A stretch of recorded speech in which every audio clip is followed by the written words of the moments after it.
無論端午節或者過年，我哋都係自己包粽，自己包嘅粽適合自己嘅口味，而且乾淨衛生。上次同大家分享咗荷葉包粽，咁今日同大家分享我家鄉嘅開平鹹肉粽。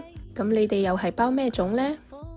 粽葉要提前1晚煲滾之後浸過夜，然之後將佢洗乾淨備用。餡料我哋有瑤柱仔啦、蝦米、鹹蛋黃、臘腸，仲有五花腩。五花腩我通常會用啲比較肥啲嘅，包出嚟嘅粽會更加好味。仲有呢個冇皮綠豆，放少少鹽同油提前調下味。咁如果你唔中意呢個冇皮綠豆，你都可以用紅豆、花生。總之你自己中意嘅嘢就 OK。糯米要提前浸4到6個鐘，放鹽同埋油提前調個味。包粽嘅步驟都係好簡單，將2塊葉對接接成一個兜兜。首先我哋放2匙羹糯米。1嚿五花腩啦、臘腸、1個鹹蛋黃、少少瑤柱同埋蝦米、1匙羹冇皮綠豆，最後2匙羹糯米將佢冚住。每個地方包粽唔一樣，有啲地方用1塊葉就可以包一個粽，我哋通常會用3到4塊葉去包。咁而家就用1塊葉將佢疊高，整理一下，咁我哋就開始包。將左邊接落去，再接右邊。之後我哋將佢握實啲。以前細個成日睇媽咪包粽，媽咪話鹹肉粽要包實啲先會好食。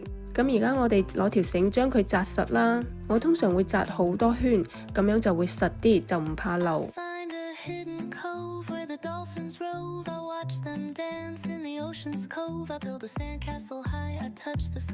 我今日試下包條大啲嘅粽，包嘅方法係一樣嘅，就係第一步我哋接兜兜嘅時候有少少唔一樣，2塊葉唔好完全疊埋一齊，就係1/3嘅地方重疊，之後再接一個兜兜，咁樣包出嚟嘅粽就會長啲。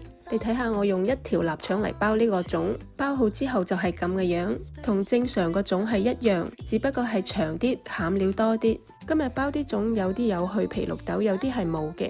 每次包完粽都好似打完仗咁，周圍都濕晒。我係用高壓煲嚟煲粽，會慳啲時間。高壓煲上氣之後開細火，計時45分鐘，之後再由佢響入邊燜1個鐘。用高壓煲嚟煮真係快靚正，話咁快就煮熟，你睇下幾靚，一啲都冇漏。將煮熟嘅粽夾出嚟先，之後再煮第2煲。啱啱煲好嘅粽係最好味嘅，咁而家拆1條嚟試下先。你睇下咪好靚呢？肥嘟嘟白雪雪咁。